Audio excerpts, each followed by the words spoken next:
benar. Iya, Sunset Talk kali ini akan membahas tentang investasi asing yang keluar terus.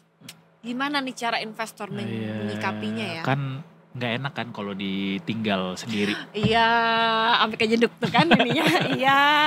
Makanya kita datengin pakarnya hari ini, praktisi pasar modal, ada Ko Michael Yoh. Welcome back to Detik Sore, Ko Michael.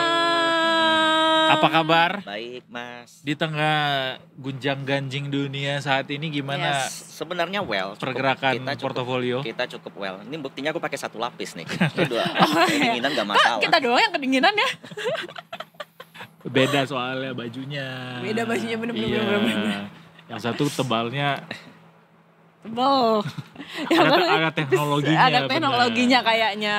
Benar-benar. Ko Michael, ini sekarang kan sebenarnya sedang terjadi rebound ya di market gitu. Setelah kemarin sempat anjlok cukup dalam ketika awal-awal masa Trump ngumumin hari pembebasan itu gitu. Sekarang udah makin sini. Tapi apa yang bisa sebagai praktisi pasar modal, pengamat pasar modal, apa yang bisa di-highlight dari udah ada sebulan belum sih sejak Trump ngumumin itu kayak hampir lah ya. Hampir almost. Iya. Dalam kurang dari sebulan ini yang jadi highlight. Kalau dari kurang dari sebulan ini ya, honestly sebenarnya investor foreign itu belum masuk ke Indonesia. Justru memang masih ada capital outflow nih, masih tambahan. Cuman kabar baiknya adalah di tahun ini spesial, kita ada pembentukan salah satu kabinet baru. Nah, yang dibentuk oleh presiden kita namanya itu Danantara. Jadi Danantara ini membawahi badan baru ya. Danantara ini membawahi banyak BUMN yang sudah menyatakan siap menjadi liquidity provider untuk IHSG. Masuk ke pasar modal. Pasar modal. Dan ada tambahan lagi nih dari BPJS kita yang punya dana kelolaan kurang lebih 700 triliun yang kemarin dalam satu press release mengatakan akan menaikkan porsi equity-nya. Jadi 15% atau 20%. 15 sebelumnya 8. Jadi kita akan dapat tambahan dapat tambahan 10%. Kalau kita hitung dari AUM-nya 700 triliun, artinya kita akan dapat inflow 70 triliun. That's huge. That's sebagai gambaran nih 70 triliun gede atau enggak. Tahun lalu bursa kita rontok itu foreign outflow-nya 25 triliun. Oke. So the power of local can hold the outflow from foreign. Iya. Jadi daya tahan kita jadi lebih kencang. Bener. Berarti bisa nih ISG 8.000 nih akhir tahun ya. Amin aja deh. Kita aminin aja dulu ya. Pas lagi dengerin ini, orang-orang lagi denger kayak, oh besok aku akan pasang semuanya, aku koleksi semuanya. Walaupun besok libur sih ya. Jadi gitu. Oke, sebenarnya Danantara iya sih, karena kan dengan tadi termasuk alokasi untuk equity di pasar modalnya ditambah sama satu instansi aja, belum yang lain juga atau Danantara secara keseluruhan, mestinya kita bisa lebih tahan dari goncangan luar ya. Benar. Karena kalau kita lihat by historical, selama 5-10 tahun ke belakang, baru kali ini 10 tahun saya ambil. Baru kali ini perbankan kita itu membagikan dividen double digit. Kemarin Bank Mandiri itu bagi dividen 10%. Jadi kalau teman-teman naruh duit 100 juta nih, nggak perlu dia papain ya, nggak perlu lihat harga sahamnya, dapat 10 juta tuh. Iya. Itu dividen. Nah, belum dihitung dengan potensial capital gain yang mungkin terjadi di tahun depan, yang potensial terjadi di tahun depan. Iya. Jadi nggak ada alasan lagi sekarang harusnya nggak invest di pasar modal gitu ya. Ingat nggak Mas? Waktu itu yang acara kita sebelumnya, kita ada ngebahas tentang posisi IHSG krusial di 6.500. Ini kalau breakdown itu bisa sampai 6.000 tuh. Atau bahkan sampai 5.800. Kemarin sentuh Mas, 5.873. Bottom daripada IHSG. Habis itu kemudian IHSG rebound sampai 6.000-an lagi. Nah itu tuh momen paling tepat tuh. Jadi ini sekaligus menganulir atau anggapan bahwa Pak Prabowo tuh nggak merhatiin pasar modal gitu ya. Walaupun mungkin ngomongnya secara langsung tuh kayak diasumsikan seperti itu gitu. Padahal sebenarnya dengan adanya Danantara ini kasih sentimen besar gitu. Betul sekali. Terus dengan adanya investor asing yang keluar sejauh ini, gimana investor melihat? Ya, sebenarnya ini jadi tantangan paling utama saat ini. Musuh kita honestly saat ini memang adalah investor asing. Tahun ini total capital outflow itu sudah di angka 35 triliun. Itu dari foreign dari Januari sampai April. Year to date berarti. Yes, year to date 35 triliun. Rumornya, ini sih hanya rumor bahwa jumlah ini itu sudah tidak banyak lagi. Oke, Nah, yang karena ini tersisa tinggal sedikit. tertinggal tidak sedikit. Hmm. Karena ini bisa terjadi karena banyak rentetan lah Mas ya, mulai dari GDP yang mulai turun, kemudian katanya komunikasi yang dilakukan oleh pemerintah itu tidak mendapat respon positif, dan semua itu terjadi price in. Price in itu harga yang sudah menyesuaikan di bulan-bulan ini. Nah, jadi ini mendekati titik bottom. Karena setiap krisis itu biasanya hadir setiap 5 tahun. Oke. Last krisis kita itu tahun 2020. Saat ini tahun 2025. Dan biasanya momen krisis itu adalah momen terburuk untuk market dan sekaligus menjadi momen terbaik untuk beli. Ya, karena Selalu biasanya seperti di masa-masa krisis itu muncul orang kaya baru ya. Benar. Ya. Akan selalu ada entitas atau setiap, karena bursa saham itu dua. Kalau nggak menang, kalau nggak kamu kalau yang bisa dapat profit gede, biasanya ada yang loss gede juga. Nah, dengan penurunan bursa saham yang dalam kemarin, itu pasti akan ada yang melihat itu sebagai peluang. Nah, salah satunya adalah Danantara itu. BPJS melihat itu juga sebagai peluang. Jadi semacam quick win gitu ya. Terlepas daripada kita lihat nanti seperti apa Danantara kinerjanya gitu ya. Nah, terlepas dari itu, ini kan kalau Danantara kan juga masih belum mulai nih aksinya sebenarnya ya. Kinerjanya belum kita bisa lihat apa-apa gitu. Gimana investor menyikapi saat ini di tengah ketidakpastian yang makin tinggi? Apakah pasar modal masih bisa kita percaya sebagai tempat yang kita jadikan investasi jangka panjang, atau seperti apa nih kok harusnya investor retail lainnya menyikapi? Jadi by historical itu stocks market itu memang volatil, memang ada resiko dalam jangka pendek. Contoh kalau teman-teman beli Bank BCA deh, contoh sebelum Lebaran, setelah Lebaran minus 15%. Gitu. Karena kepanikan yang diciptakan oleh Trump. Tapi by historical selama 5-10 tahun, bahkan sampai dari awal begitu bursa berdiri, stocks market kita itu selalu mencetak harga yang lebih tinggi. Dari dulu 5.000 itu menjadi harga momok. Kemarin sempat 7.000. Dan bukan nggak mungkin seperti yang Mas bilang, tahun depan itu kita menyentuh angka 8.000. Nah, jadi untuk jangka panjang, investasi di stocks market is very very capable, very very suitable untuk kita. Cuman apalagi Indonesia. Cuman dengan catatan enggak semua saham gitu. Tetap harus ada analisanya, tetap harus ada manajemen resiko gitu. Iya. Karena senantiasa ada jebakan-jebakan di dalam perjalanan itu biasanya. Gitu. Nanti kita bahas itu juga ya Kak ya. Tapi kan aku kan pemula banget nih. Ada nggak tips sederhana deh untuk para pemula kayak aku, kalau misalkan lagi kayak keadaannya kayak gini, kita kan juga abu-abu banget kan, nggak ngerti, nempatin duitnya di tempat-tempat yang bisa tiba-tiba anjlok gitu. Iya, itu ada tips nggak nih kok? Nah, pertama gini, yang selalu ngebikin para pemula itu bingung dengan stocks market adalah terlalu banyak baca berita, terlalu banyak ngelihat angka-angka yang itu gimana ngebuat bingung. Kita harus kembali pada esensi dari mana stocks market itu didirikan. Apa itu? Underlying-nya, company-nya, perusahaannya. Bahwa ternyata Bank Mandiri membagikan dividen sebesar 460. 460 ini gede atau enggak? Dibanding dengan harga stocks market saat ini, itu sudah termasuk angka yang fair banget. 460 itu 10% loh. Kakak kalau beli, kalau nabung di bank, bunganya 1 tahun berapa sih? 3%. 3% ya paling. Kalau seandainya kita, itu kalau tabungan udah paling tinggi. Kalau kita deposito 4-5 kurang lebih, ini 10% loh. Nah, jadi kalau kita berkaca pada fundamental, itu kita kepanikan kita itu bakal bisa ke reduce tuh, at least setengah lah. Nah, lalu kemudian gimana nih menghadapi pergerakan harga saham yang naik turun begitu? Kalau beli itu cicil-cicil. Kalau beli cicil-cicil, istilahnya DCA method atau dollar cost averaging. Yes. Jadi nggak langsung di satu momen karena lagi punya duit dingin banyak beli langsung momen itu aja. Berak gitu. Cicil-cicil. Karena biasanya kesombongan adalah awal kehancuran ya. Waduh, keren banget Mas. Itu betul sih, bener-bener. Jadi harus lebih mindful ya mungkin ya. Iya. Nah, apa biasanya kok yang kesalahan-kesalahan yang dilakukan selain daripada langsung naruh di satu waktu yang sama gitu yang dilakukan oleh investor retail sehingga nggak dapet tuh yang 10% tiap tahun, orang-orang bisa pamer dia dapat sekian, kita malah justru nyungsep gitu, nyangkut. Apa biasanya kesalahan-kesalahan yang dilakukan? Itu salah pilih company pasti.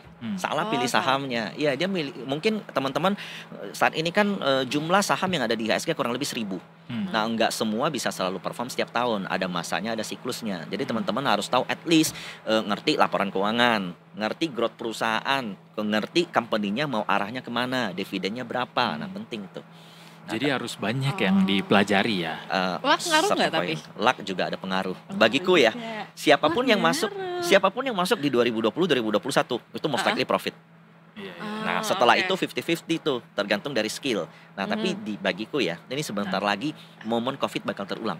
Di 2025 ini, mungkin 3-4 bulan lagi begitu semua udah price in, itu momen paling tepat untuk masuk. Boleh ku katakan, siapapun yang masuk ke bursa saham, beruntung dia.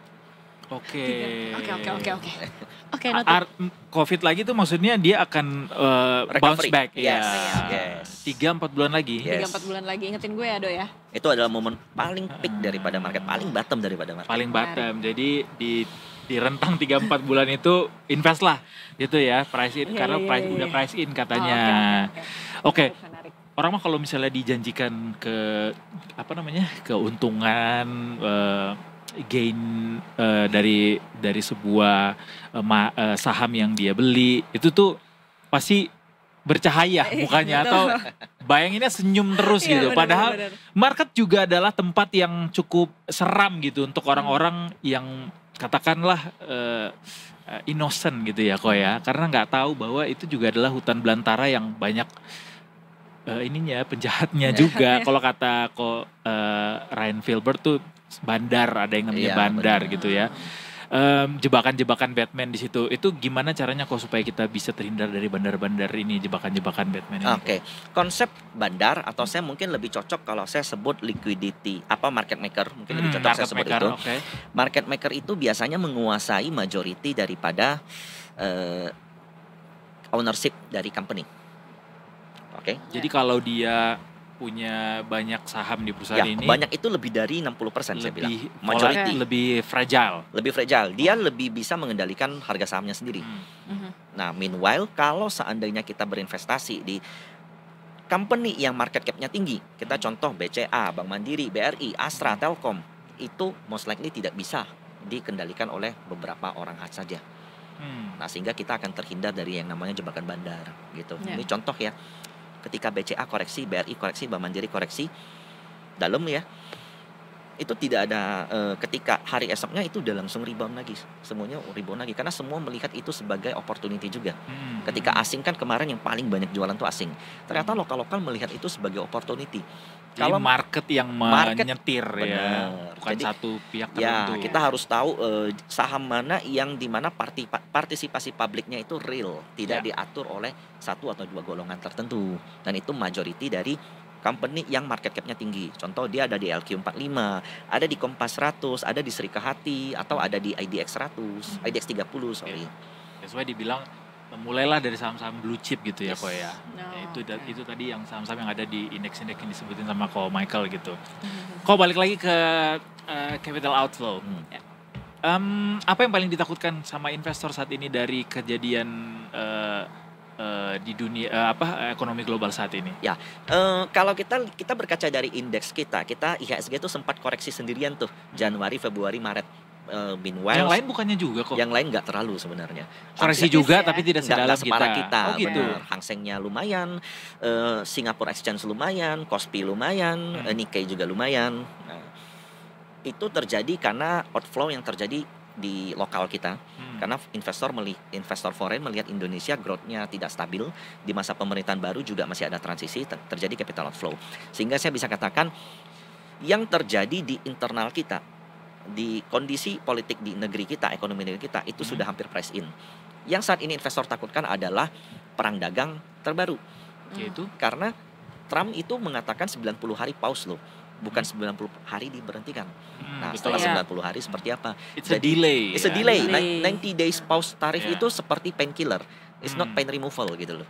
Nah, ini yang masih ditakutkan teman-teman saat ini. Oh, berarti dalam 90 hari ini masih masa tegang ya. Ya, Masih. ada dua raksasa masih berantem dar-dar. nih. That's why Ya. tadi kok Michael bilang 3-4 bulan ini. Kurang lebih. Oh, itu juga iya. relevansinya jadi ke Iya, situ iya, ya. Relevansinya di situ. Kemudian yang kedua adalah sebentar lagi pemerintah US akan melakukan pembayaran hutang yang nilainya cukup besar. Mm-mm. Nah, kalau seandainya ada betul. beberapa historical US itu gagal bayar sehingga pemerintahnya itu shutdown dan itu bisa mengakibatkan krisis. Ya, ya, ya, ya. Nah, ketika terjadi krisis itu yang benar-benar momen yang jangan deh dilewatin lagi gitu.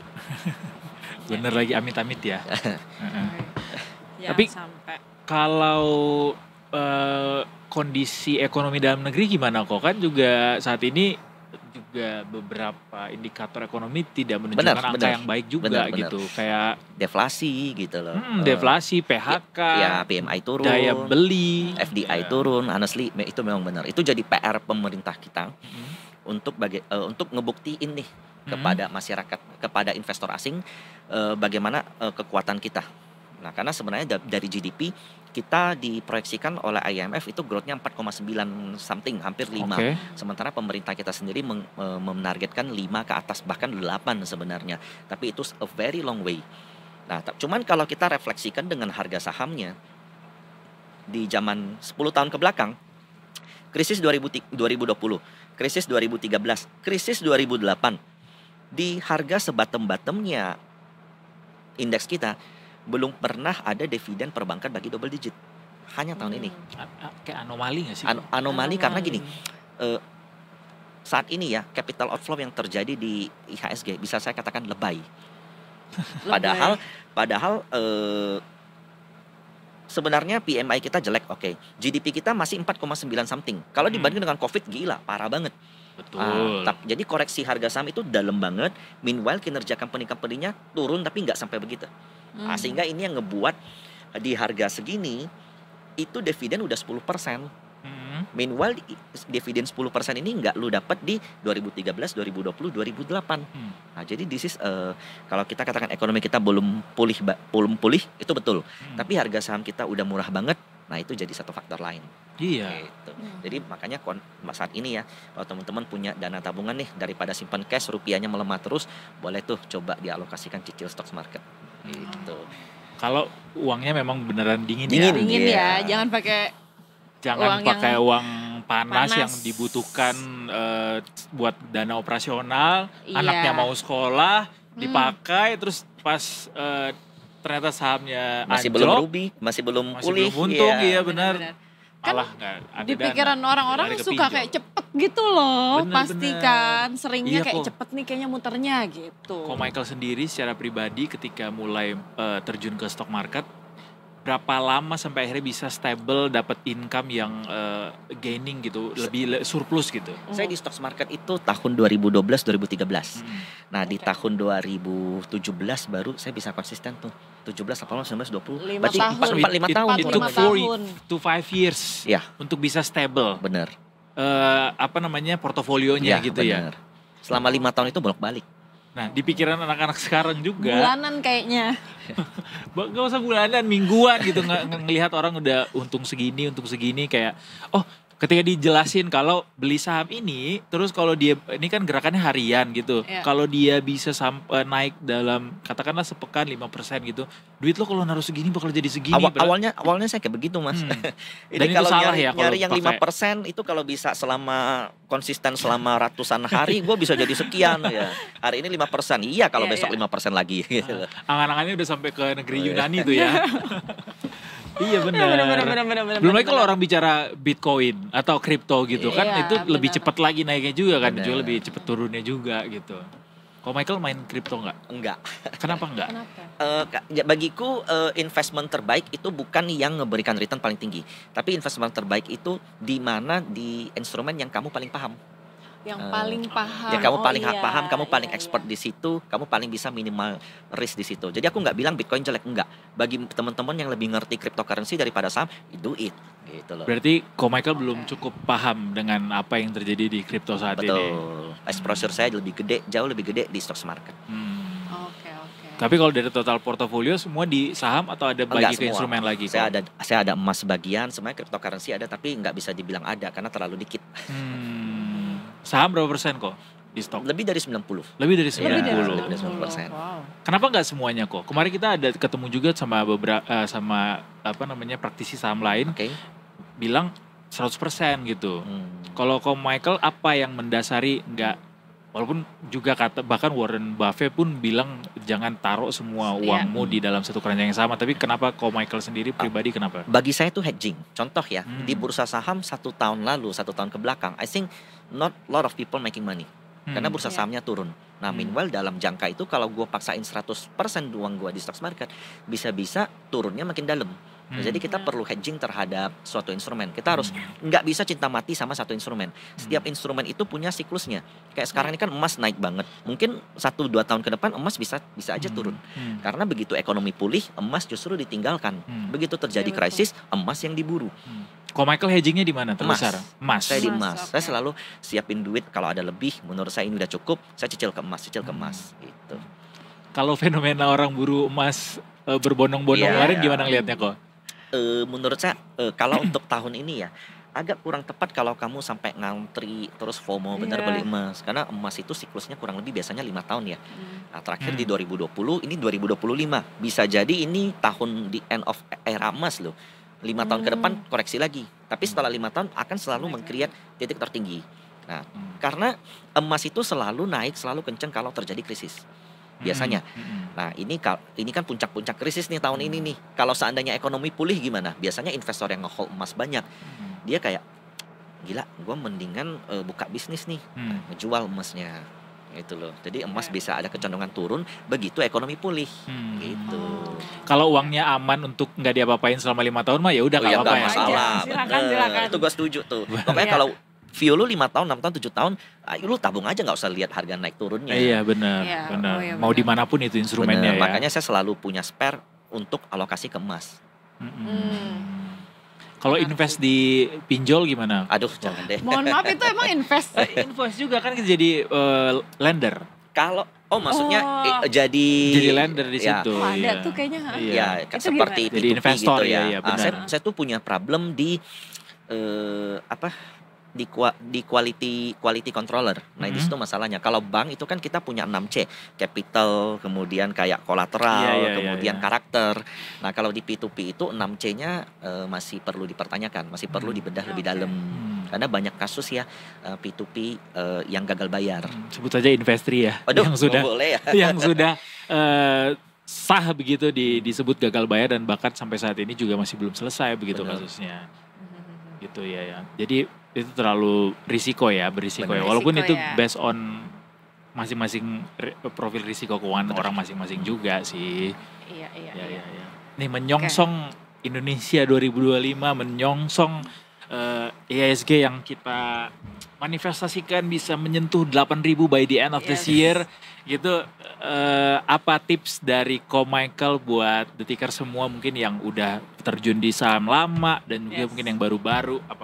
Iya, Ya. silakan kok. Selalu dalam menghadapi gejolak harga saham, berita-berita, teman-teman harus selalu melihat kembali ke fundamental. Kembali ke bagaimana stock market itu didirikan, yaitu dia punya underlying, dia punya bisnis. Coba lihat komparasi antara numbers, kemampuan mencetak laba, kemampuan membagi dividen perusahaan dengan harga sahamnya. Sebanding nggak? Kalau gap itu udah terlalu jauh, biasanya itu at the time, itu valuasinya tuh nilainya bakal mengejar tuh. Nah, disitulah momen di mana teman-teman bisa memupus teman-teman punya kekhawatiran, bisa menghapus teman-teman punya ketakutan.